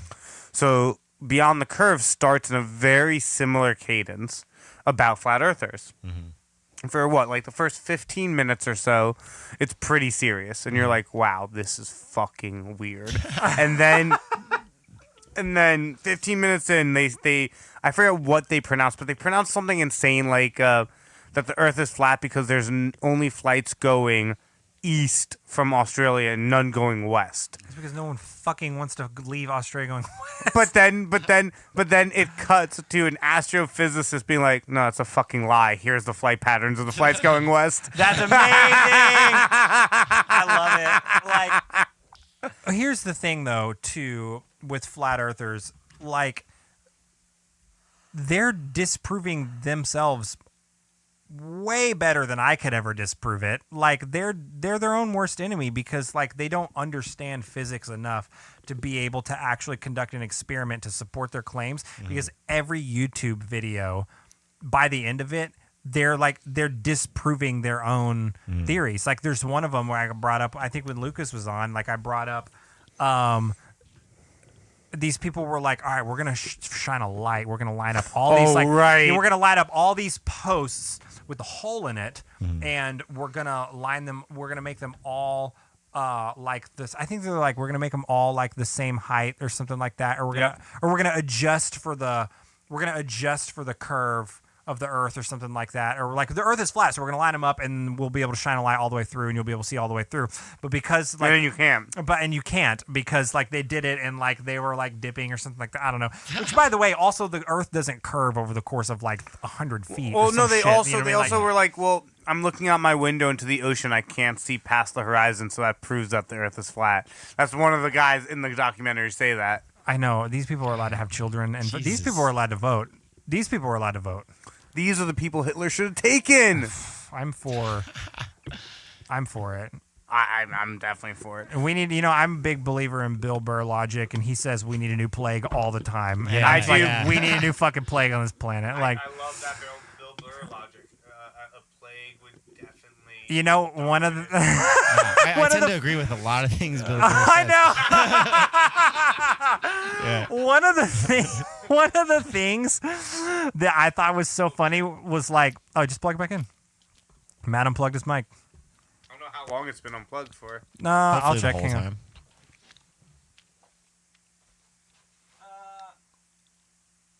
Not very long at all. No? Am I good? It's like just happened. Yeah, you're good. Okay. One of the funny things, he was like, if I came into power, I would systematically start eliminating people from this planet, and I would do it kind of at random. But you know what I would do? I would start taking out cruise ships, and here's why. And then this cruise ship just went out. And he goes, yeah, and he goes on this whole thing. He goes on this whole thing about how people who go on cruises are fucking stupid. And so he's like, so I wouldn't really have to even pick myself. I would just, by nature, people who want to buy tickets to a cruise, just take them out because we don't need those people. People who go on cruises, we don't need them. Yep. And he has this whole list of like reasoning of why, and it's how he goes through it is so funny. It's so true. It's so funny. I mean, I love his line about Arnold Schwarzenegger and his maid and the like two things. Right. Like, fucked his wife in his own bed. That's down the line first ballot Hall of Fame whore. Right? Dude, that's so funny. Bill Burr, I think, is hilarious. He's one of the few people that has a podcast that it's just him that can listen to just him talk. I haven't listened to the podcast It's yet. really funny. It's called the Monday Morning Show, and I think he puts it out like every Friday or something. Like, I don't remember what it is, but it's like it's really funny. Yeah. What I want to know. I want to talk about your car obsession. I wouldn't call it an obsession. It's I an don't know anything obsession. about That's like that's like written on the napkins at the club of people who are obsessed with shit. Like, oh, it's not an obsession. Well, I used to have a Subaru WRX, which is one of the best. Those are cars. great, yeah. It was so amazing. Instantly obsession with cars. Yeah. You have that car. No, I love it. Yeah, Well, I it was think an most STI. people- Like the STIs are like, Yeah. they're all wheel drive. They're fantastic. Well, I like actually right had out a of the gate. WRX, but the STI is cool too. Well, so what's the big difference between a WRX and an STI? $10,000. Really? Yeah, Well, because at there's the time I still wasn't willing to. because there's well, it's essentially one's essentially a a big, better package, car? isn't it? Well, the STI is on paper better, right? But then And if on you're- money better. No, it's way more expensive. So, Right, like, okay. but if you compare the two, you could go on YouTube and watch some good, reviews on them side by side. And the WRX and the STI have like the same quarter mile time, right? But like, long story short, if you're gonna build on your car, an STI build is good to start with. But if you're gonna use it as a daily driver, there's absolutely no reason to get an STI. You should go with WRX. So I went with WRX. Plus, this was like years ago when I didn't have as much money, so got WRX and it was fucking amazing. I That's love awesome. that car. I had a 3-year lease. Well, because they're like, what are they like 300 plus horsepower, like right out of the factory, six-cylinder. I think the WRX is 280 and the STI is 320, something like that. I mean, but that's a lot. All-wheel drive, turbocharged. All-wheel drive, turboed, and like whenever you're talking about the amount of torque that those are putting out, because it's an all-wheel drive platform and it's turboed, like that's a lot. Those would have I think that the WRX is maybe not in quarter mile time, but especially I think out of the gate would are like they're out running like Corvettes and like all kinds of shit. Like they're really fast. Yeah, my WRX would off the line take my car now. Like, Really? Off the line. It wouldn't be last very long, but You have a 5 Series? no, it's an M3. Oh, Yeah, it's the an M3s are Yep. sick. But get this. So when I had the WRX, I didn't realize how messed up the roads in LA were because the WRX is like a rally car, Oh It's yeah. so low. And it's so fast in the low gears. I was just, it was perfect for like downtown LA. So then I got the M3, and within the first 2 weeks, I blew out my tire. It was No way. $500 for one of those tires. I was like, dang, I still love the M3, but it made me miss my WRX a lot. That's Never had to worry great. about stuff like that. I hit a pothole and it just blew out. Now I'm like terrified of potholes. Wait, so Oh, yeah. why is it harder on the M3 than on the Subaru? I don't know. I couldn't tell The you. 20-inch suspension? rims, low profile racing wheels. Most BMWs have run flat tires, but the M series don't. 'Cause Interesting. They're not made for that kind of stuff. There's no spare tire. So I had to get my car towed immediately. Oh my god, Dude, that fucking sucks. On my way to dinner, yeah. It was, he found a rat in his fuel cage. Oh yeah, so my wife's car, like not too long ago, actually, we had to have it towed to a shop because it wouldn't start. And like I went through everything on my own. I was like, check the oil. I like bought a new, I put a new battery in it. Like we're going through all these things. And I'm like put gas in it because the gas gauge wasn't moving. I was like, dang, maybe it did just like, you know, bed.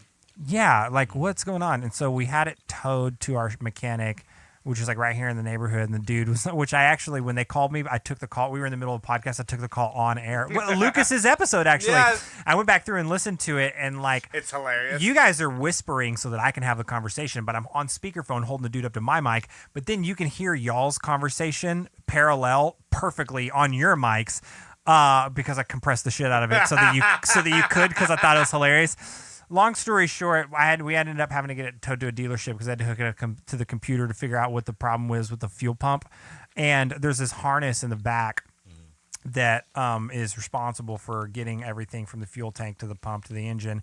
And this harness, like a crucial part of the harness, like a rodent crawled up in there and like gnawed a hole in it. Wow. And they're like, yeah, it's a really expensive, time-consuming, difficult thing to replace, or we can patch it and that'll be just as good. What do you want to do? And I was like, why would you even offer me the more expensive one? Obviously, I'm going to patch it. It's a 2005 Accord. Like, what the fuck you think I'm going to spend $2,000 on a fucking harness? Car's worth $5,000. You know what I mean? Like, and so it was, dude, it sucked. But I love cars too. And like, I went to high school with this guy who just has the dumbest fucking opinions on everything. And I think like I love the intro. went to high school with this dude, and then like right whenever we got out of high school, we got into college. I think I took like maybe it was when we were still in high school or something, like I don't remember. But we were having a conversation about it one time, and he was like, we were talking about cars, and he was like, you could tell he felt like he was about to make like a really profound statement, and he was like, you know what cars are actually like? A lot of people don't expect them. They're like to be fast, and like you don't really think they're going to be fast, but they actually are a lot faster than you think they are. And also, especially if like you soup them up and do some work to them, it's BMWs. And I was like, have you ever fucking been in any BMW? Like, have you ever seen a BMW? Like, no one thinks they're not fast. Yeah, my stock 3 Series outdoes most cars on the road. That's what I'm saying. Like, no one on the planet doesn't think BMWs are fast. In fact, it's the opposite problem. I think people assume that because it's a BMW, it's probably even faster than it is. Yeah. The tagline is the ultimate driving machine. Yeah, exactly. That's what I'm saying. It's like the car, not only is that It's like not going to be fast. yeah, Not going to be so fast. like not only is that Oh, like that's the amazing. well, first of all, before I tear apart this ridiculous viewpoint he has of BMW, the other thing that I had an issue with was that he was like, it's fast, especially if you soup it up. And I'm like, anything is fast if you soup it up. Like, I could get my I don't have a riding lawnmower, but if I did, I could probably get that thing to fucking 200 horsepower if I wanted to. And like, dude, there's like fucking rednecks in Alabama every day that are like riding tractors down quarter miles in like 10 seconds. Yeah. It's like, you can fucking soup anything up. But my main problem with his analysis of the Bavarian Motor Works is that he was talking about a company as if people didn't know that they made fast cars when the company was born out of engineers who made fucking jet engines. Like, that's how BMW started. They used to make engines to fly planes. The things that go really slow that never leave the ground, those things? No, they go 700 miles an hour immediately. And then they put that in a fucking car. What makes you think that's not going to be fast? Like, the dude, that's what I'm saying, he's the dumbest fucking opinions on everything. I guarantee you, this dude goes on cruises. He's on a cruise right now. He totally does, man. Totally does. Oh, you can eat pizza. He's probably on some fucking cruise right now. Which, by the way, would love to. I've never been on a cruise. I would love to don't go. go on a cruise. I've I'm been sure on they're 10. fucking awesome. I went on Yeah. one as a kid, and it's exactly. Well, I've been on what- 7 holy ships, which were festivals I worked. Right, That's that's a little different. Yeah, That's a yeah. little different. Bill Burr was speaking of like Carnival cruise. Oh, no, Like, I'd people never. that like go on No, I've cruises. never gone one of those. Well, It's full of people that he's describing. Well, one of the people exactly, and one of the descriptors was he was like, people go on cruises and then go around and like see like then dock in all these different ports and then say that they went to these places and like you didn't fucking go to these places. Like you went to like I don't know if this is what he said, but like to me it's like you went to the lobby of that place. Like you didn't fucking Right. go to that place. You know what I mean? And that's what he's saying. It's like you dock for 12 hours and you get off and you go to a restaurant and drink and you get back on the cruise. Like you didn't go to fucking like Rome. You know what I mean? That's so, dude. You got to listen to it. It's so funny. It's so funny. I can't remember what special it's in because whenever I was rearranging the studio, in one night, I tend to like to not drag things out whenever I'm rearranging the studio because after being here so often. But in one night, I flipped the whole layout of the studio, obviously, and I listened to stand-up while I was doing that. I listened to every Dave Chappelle special. I listened to every Bill Burr special. I listened to every Joe Rogan special. Oh my God. I was out here for like 8 hours. But I From was like 9 p.m. to 6 a.m. not quite that late, but I started in the evening for sure, and I went late because Amazing. I was like, I don't have shit to do tomorrow. I definitely don't want to be doing this. I want to wake up and walk into like a much more put together workspace. Yeah, I guess that. That's how when I move.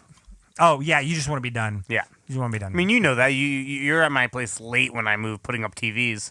yeah, you just want to get done. Yeah, I don't. You also move more than anyone I know. Like, I have moved a lot, but I'm probably gonna stay put for a minute. I think mostly it's been against your will though. I don't think you would have chosen to move.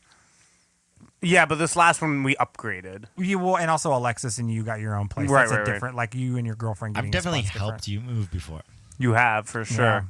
Yeah. He's built most of the furniture in my house, and has put up every TV I've owned for the last 3 years on the wall. Yeah, it's true. One of them's now my TV. Nice guy. I put it up on my fucking wall. Yeah, Yeah. We traded. That's how much I put up your TVs. I put up one of your TVs on my wall. we. That's how you paid him. Yeah. So One of them was a trade for sure. Yeah, no. So the TV that he's talking about, I gave him that TV, and he built me this epic coffee table. Here, look at it. Well, it's pretty cool. Yeah, That's good. He's a woodsman. I bet you it has no coffee on it. None No. coffee. Graphic novels though for sure. That's cool. Yeah, A lot of those. Yeah, no, he's a beast. sick. So now it's like what, 4 hours? So you have to be at the airport. Yeah, something like that. You You're gonna. have clear and pre-check and all that shit. It doesn't matter at that time. You know what? You're true. I've flown at that time a lot. I know. I don't even know why I brought No, that I'm up. in the process of getting global entry. Since Yeah, I'm it's out so of, tight. The country Yeah, that so includes often. pre-check. It includes pre-check. Yeah, You should the get clear. clear, I don't know about clear. No, Dude, you- it's- It dude, seems it's sketchy. So, It's no, not. Whenever it's you so walk dope. into the airport, they're just like trying to pull you in. Right, because they want subscribers, but it's definitely No, one it's of those incredible. things that like it's worth every penny for how much we travel. 100% is. Every major airport has clear domestically, and like you literally walk in, you register. So like It LA, takes 5 minutes. You scan your thumbprints, and then they walk you to the front of the line, and then you show your ID to the TSA guy, and then you just go through security, no matter how long the line is. So the only data they take from you is your thumbprint, basically. yeah, Yeah, they take a photo of you, and then they but do it's the all finger it's all scan. it's all through the government. Yeah, and so clear is also at like major sporting events and things Yeah, like so, that. like, It's now you can just basically cut lines. It's basically expedited security protocol. So like you just cut to the front of any line. So Yeah. if you partner that with pre-check, literally no matter how long the line is, you're You're gonna go in through 5 security minutes. in Well, 5 they're minutes. like they're not really like partnered, right? If you go to one, you're not going to the other. Yeah, They're No, pre-check but lines, no, he's saying like if lines. you Yeah, they're stack them, separate. if you They're stack separate. them, yeah, but if use you them have together. but if you have clear Which one's and faster? pre-check, No, you need them together. you need them both. So So you need them both. yeah. So like pre-check and regular are the thing because those are the two different ways you can go through security. You either, So basically, like if you're in New York, but you still right? have to wait in line for both pre- of those. The pre-check Clear takes away waiting in the line. Yeah. So TSA pre-check in New York, you're still waiting 30 minutes, right? Yeah, because there's going to be at least 50 people in front of you Right. that also have Yeah. pre-check. But with clear in New York, you walk up to the thing, you scan your fingerprint, and they walk you to the front of the pre-check line, and then you just walk in. Clear and pre-check and or global entry together, you're at the airport front door and through security to your gate within 5 minutes anywhere in the country. It's the greatest thing. So Clear, And they walk this you to ad the is front. brought to you by Clear. I would love if they sponsored the portion of the show, I would. That's how good it is. I don't care. I'm just gonna talk about how great it is because it is literally. There's literally been times where Kyle's like, "Fuck that, we're not talking about that product. They're not paying us yet." But right now he's like, "No, no." 100%, because we have other like sponsor deals that we're working on right now, and I'm like excited about it. But there's definitely products where I'm like, I'm not gonna talk about that shit. Fuck you. Like, no, Clear is dope. It's so dope. It's literally it will change your life. It's literally saved my ass before making a flight. Because I didn't have to wait in line. Because I've missed flights waiting in line before. Yeah. Through no one's fault other than the person I was You should flying try with. Clear. Yeah. Maybe. I can get it for you cheap. Really? You have a Clear plug. No, well, if you just jump on my family plan, it's like really cheap. $50 extra. Yeah. Because it's always $175 a year, $80 a year, something like that. $175 a year or $50 if you're on someone's family plan. So you can just jump on mine if you want. Do you have one? Have to be traveling with you, No, though? no. Alexis has it. Oh, that's right. That's Wait, because do you have your own? Yeah, I have my own. We should probably just combine. It would save us both a lot of money. It's a family plan, though. So like You you guys can have have up to I think 4 family members. So like a Anyone. base model is 175, right? Yeah. So then but you if can I add go people on his, right? But you and don't have to be part of your actual family. No, but now both of ours go from 175 each to 112 each a year. Right? We should probably just do that. Yeah, it's easy. Yeah, just like I don't know why Logan and I don't do that. We signed up for Clear at the same time. They didn't Exact give same you that deal, time. huh? They didn't offer that. Yeah, deal. they don't. No, they don't. They tell probably you don't about it. advertise it. It's not until they don't bring it up until afterwards. You sign up like, cool. Oh, and by the way, like you guys can sign up family members for extra $50. Oh, They yeah. fucking know Yeah. shady ass dudes like us who can walk in and be like, well, we're family. Like, come on. I mean, I had Morgan Rosenblum on mine for a year. And then Oh, he doesn't really? want. Yeah. Oh, great. Yeah, we should do that. It's only beneficial if you travel for work and if you usually go through major airports because it's still not in small And airports. domestic, too. And domestic, I do a that's what I'm lot saying. of international, so I don't know. Global entry is going to be great for you. I Yeah. definitely think that you should like stick with global entry because having pre-check is fucking incredible. Yeah, that comes with pre-check, so that's great. But actually, global entry, I don't know. Like when I come back into the U.S., It's the greatest pretty thing. fast. No. I mean, It's like, really, really like fast. yeah. even without, so I don't have global entry No, right but now. global entry coming into LAX is yeah, the but greatest yeah, thing. but I mean, what I'm saying is coming into LAX as a U.S. citizen, it's pretty fast already. Well, because you're an e-passport holder and you just get Not- to go through the kiosk. No, you go. All right, You go through, you just go through a kiosk. right, now. but you use the mobile passport, right? Yeah, it's called the e-passport basically. Right, but And so you within just scan 6 it months, yourself and you that's just going to walk away. be a long fucking line because the thing is most people don't realize you can do that. So it's the same line as global entry. When people start realizing that you can do it that way, it's going to start getting backed up. I mean, I haven't really seen a change in several years that I've been Really? touring internationally. I haven't really. You seen don't that have change. global entry?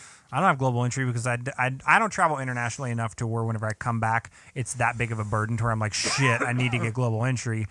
Well, I just got global entry because it was like cheaper than getting TSA pre-check Yeah. at the time for me. Oh, well, my TSA pre was really cheap because you pay like it was like $80 for Right, something for but like 5 years. I got global entry for 5 years for $100. Oh, then and when that includes pre. It includes pre, Yeah, that pays for itself if you travel internationally once. exactly. That's easy. If you're not a U.S. citizen coming back into the It's a country, disaster. Oh yeah, It's bad. Yeah, they don't want you back in there. Like, fuck you. they don't. Absolutely not. I know this because as a non-citizen of every other place in Yeah. the world that I go, it's not fun. Yeah. It's Except not Mexico fun is pretty easy. at all. Mexico's super fucking Mexico's easy. like, no, come spend your American dollars here. Yeah, like please. Yeah. Canada's like, fuck. Dude, Canada is the hardest They're place to like, get into. fuck, another American. I don't know if I've ever flown into Canada. Every time I've gone into Canada, I've been on a tour bus, and it's a fucking nightmare because Canadian Border Patrol Yeah, are they're looking for the assholes. wheat reefer. They're fucking assholes. If you're listening, if anyone is listening, Super Troopers. yes, offense. Fuck all of you. They're such dicks. Yeah. Every time. I've never gone through the I have an border idea. Bring them in and out. and bring them in and out. Yeah, they'll No, love it. it's just a bunch of fucking jackbooted mouth breathers like, walking up and they'd be like, "Where's all right, everybody out of the bunk?" And be like, "Really, man? Come on!" Like, Yeah. no. One of the guys I travel with just texted me and was like, "Hey, I can't go to Canada anymore because he lives up in. That's a great way to start a text. He lives in Washington, like at the top, like Bellingham, like wherever that is. But I guess the closest IKEA to him is in Canada, and he's like, "Hey, I was going to Canada, and I got stopped at the border when I was going to IKEA." It's like, what? You had to go to Canada to go to IKEA? But yeah, anyways, they didn't allow him entry because he has a DUI, which is also a problem. Everywhere we go, every other country, like we have to do this big process because he has a DUI. He had a DUI like a long time ago in the U.S. You just can't. And so now he can't go to Canada at all. He's like, oh, I got red flagged. Couldn't go to IKEA.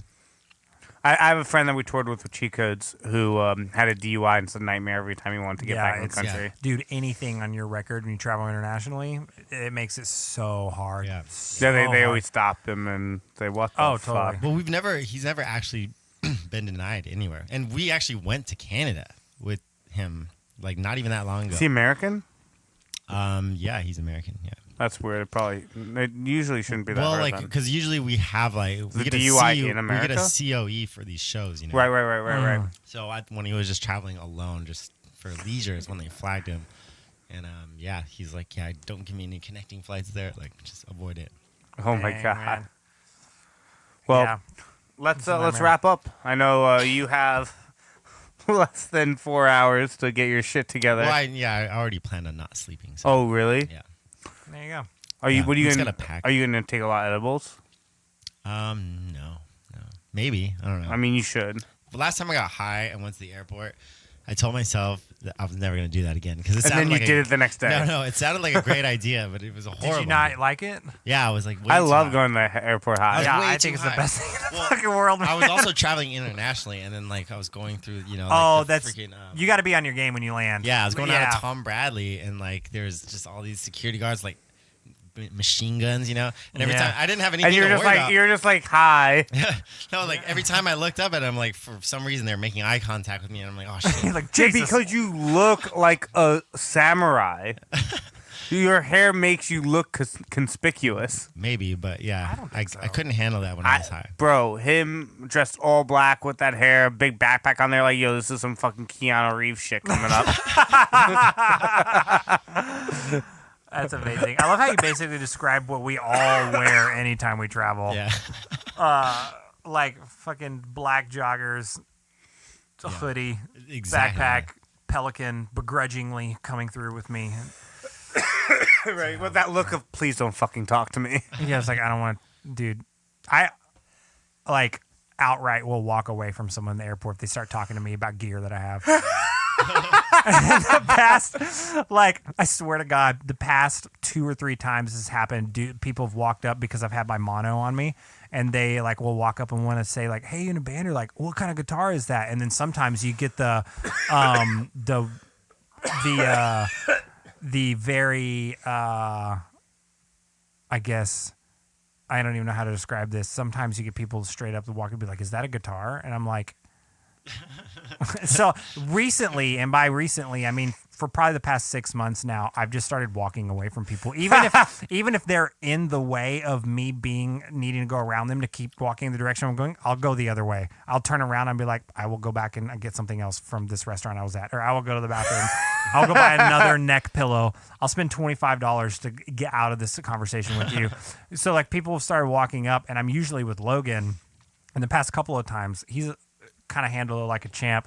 I just like one time recently, this guy walked up, he had a guitar and like started to ask the like, are you in a band question? I swear to God, I rolled my eyes and I audibly went, ugh, and turned and walked away. And then Logan was just like, yeah, like we travel a lot, you know what I mean, blah, blah, blah. And it's like, oh, cool, yeah, man. Yeah, it's like I was going to do a band, blah, blah, blah. And I'm like, if you engage with those people, you're going to get their life fucking story. And they want to tell you know what I mean? They want to tell you. They want to tell you. They're just like, oh, well, they just want to like, and here's the thing too, is like, because you're like, you tell your friends that know what you do for a living, and they try and make you feel like an asshole. But like, oh, well, they're just trying to, connect and like feel like they do what you do or whatever. I'm like, but they don't fucking know what I do. They don't know who I play for. They don't know what tour I'm on or artist I'm on the way to go meet. Like, they have no idea. They literally just see like, oh, shape. It matches this shape. I must interact with this person. I fucking hate that. Like the analogy that I always make, I'm pretty sure I've made They're on the show monkeys. too. Yeah, no, well, I'm pretty sure I've made it on the show too. Of just like that would be like if I was in a suit and had a briefcase and saw another guy in a suit with a briefcase and walked up and be like, "Oh my God, are you an executive? Do you have documents in there? What letter size did you print on? Like what font do you use to type with? You know what I mean? It's like that's what musicians are like when they see each other. Like it's like we have some kind of common ground just because we both have bought a similar product. Like They probably didn't buy a product anywhere similar to yours. First of all, absolutely not. And second of all, I don't buy most of my shit. So, being honest, I don't pay for a lot of my shit that I tour with. And so it's like, so even then, it's just like, you know, it'd be like, oh, like, I bet that was expensive. I'm like, yeah, for some people, I bet it is, man. I don't know. Like, but it's just really annoying because, like, I just refuse to submit to the notion that just because you recognize something and have a story about it, that you now have a license to come talk to me about it and enter into a conversation. Like, I'm not going to waste my own time for things that are infinitely more important than that. And so I'm definitely not going to waste my own time talking to you about this shit. Do you feel the same way? I fucking hate it. He gets ruthless. I love it. Because I fly probably fucking 200, 150 flight dates a year. You know what I mean? It's I fucking hate it. Yeah, I totally get that. I've flown with enough musicians to know that most of the time they don't want to engage with other people while traveling. Traveling in itself is stressful enough. Especially if you travel for work, man. It's just you just want to get in and get out and like And I try not to be rude, but if someone starts talking to me about gear that I'm with, I will walk away. I'm gonna start planting people. It's good, man. And then half the time it's stuff like this where I'm not gonna sleep and I go to the airport. You know, I'm already burnt out. I really think you should take an edible. Like the second you get through security. I think I'll be okay without one. No, it's like take like 2 coffee beans. Right now I only have these gummies. Ooh, I don't like the gummies. They're really strong. Yeah. But they smell, right? No, not too strong. I can't do the gummies. They're pretty they're pretty potent though. But it's you know, easy to take too much. No, dude, the opening. So the I love that you said gummies. The first like line of the Joe Rogan Comedy Hour, not the Strange Time one, the one before that. Oh yeah. And he starts off. He's like, I think we can all agree that the leg of a gummy bear shouldn't allow you to talk to dolphins. Yeah. You're like, what are these guys making it with? Why can't I eat the whole fucking gummy bear? If I can only eat the leg, don't sell me the gummy. Yeah, exactly. Dude, his whole thing about that is hilarious. I was dying. It's so good. Yeah, you really got to pay attention to that stuff because some of them, there's a cookie that's like 280 milligrams. This is one cookie. And it's really deceiving. If you're not reading the packaging, then you're yeah, fucked. exactly. Like, why do I have to I have to have like a whole home fucking kit of like cutting this up and measuring it. I gotta get like a fucking digital scale and shit just to eat like 2 chocolate chips so I don't like lose my fucking and it mind. tastes really good. So it's I know. I've had that problem. I ate one of those once where my buddy was like, dude, you should probably eat a quarter of this. Oh yeah. And then I ate half of it and was like, this tastes really good. So I ate the whole thing. That's the danger, man. And I sat on his couch for 44 hours consecutively. Just like I was unable to move. Dude, yeah, I've been high for like more than a day, and it's like... No, the first time I ever ate an edible, I was high for 5 days in a row. Dude. You want to know what happened? I made them and didn't understand because I was 19 that if you... Did you just keep eating them? Yeah, because I thought I smoked before and it didn't get me high, so I was like, one cookie didn't work. You know, a lot of people just live that way. like you're describing a good amount of the population right now. I ate a sheet of homemade cookies, and I was so high that I literally did not leave my bed for 3.5 days. That's incredible. And every time I'd be laying down, I'd pick up my arm. And I'd be like, wow, I just climbed Mount Everest. Yeah.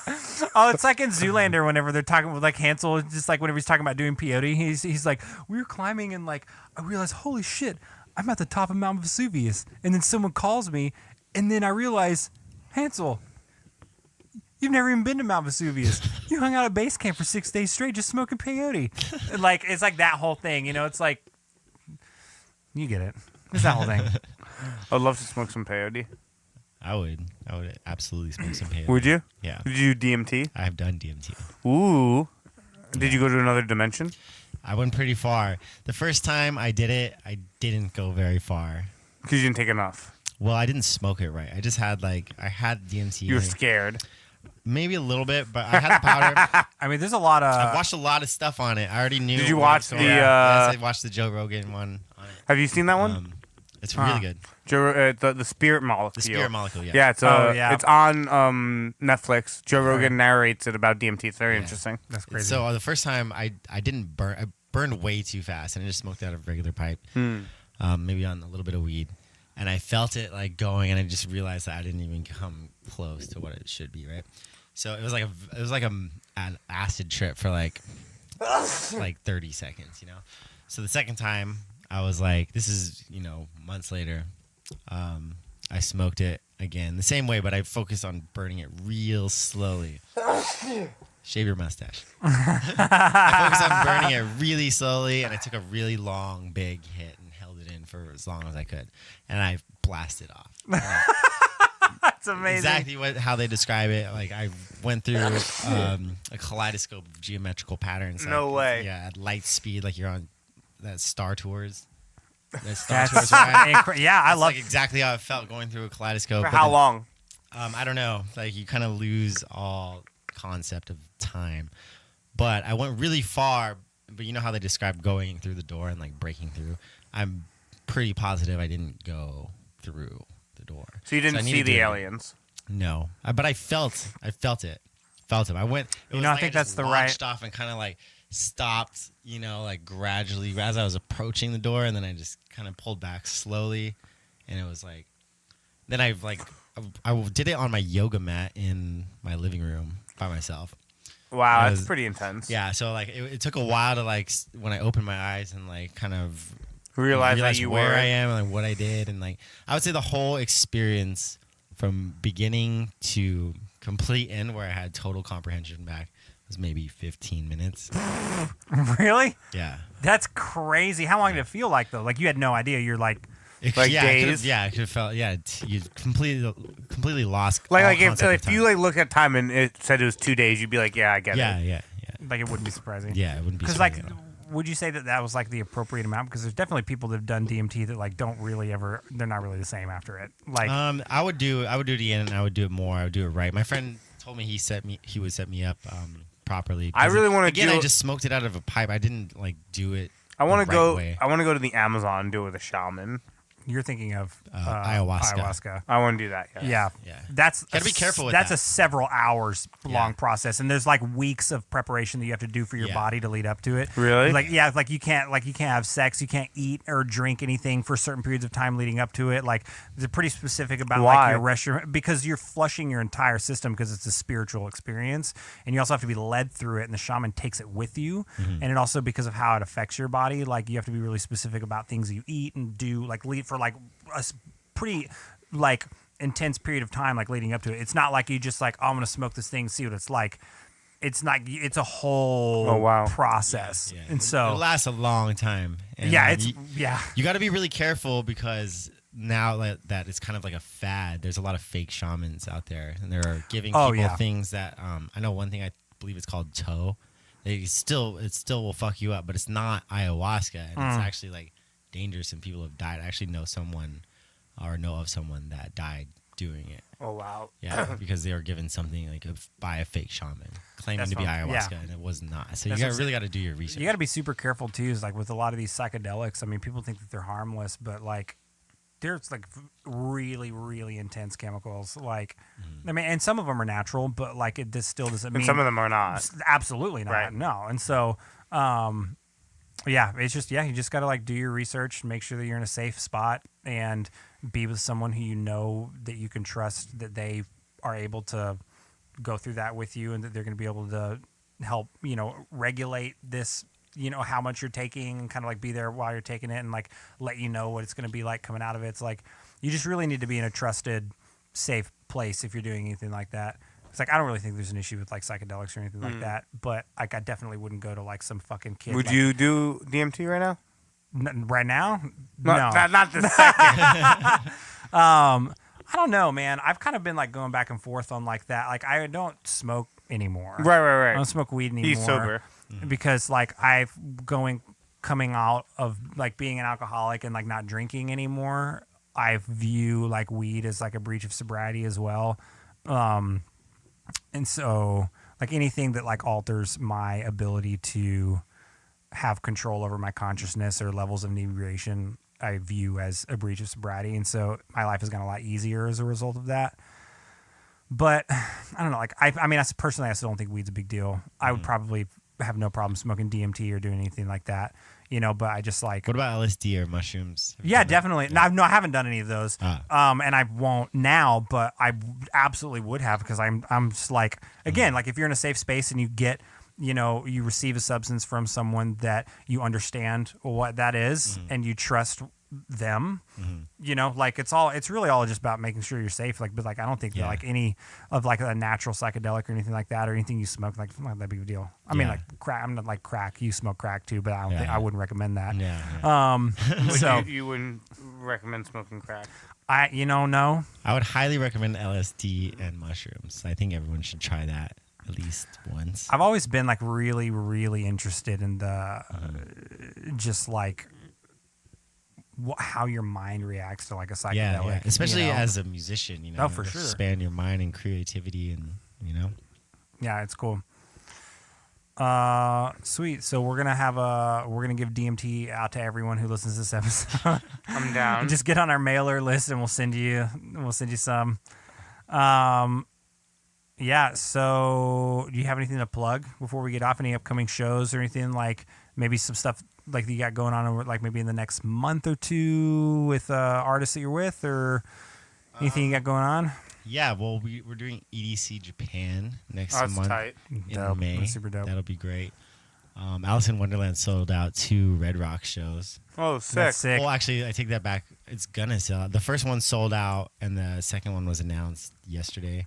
Who's going to sell out? And Who's support on that? That's tight. Wookie is. Tight. I can't remember who else. But Matt it's Yamamoto? gonna be a great show. It'll be great shows. You should open it. No. That's not, I got other things to do, I'm not gonna double dip. Yeah. I love it. Cool. Cool. Well, thanks, great guys. episode. Yeah, I really appreciate you coming over. Have a good flight. Yeah, Yeah. thank you. Thanks for having This me. was fun.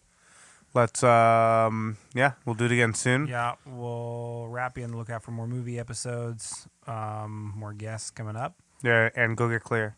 Yeah, not Scientology. I'll look into but it. at the airport. Get at the airport clear. We'll see. Global entry first. 100%. That already is going to change your life. Yeah, it's going to change your life. Cool. All right, guys. We'll talk to you Thanks, soon. guys. Bye. Peace.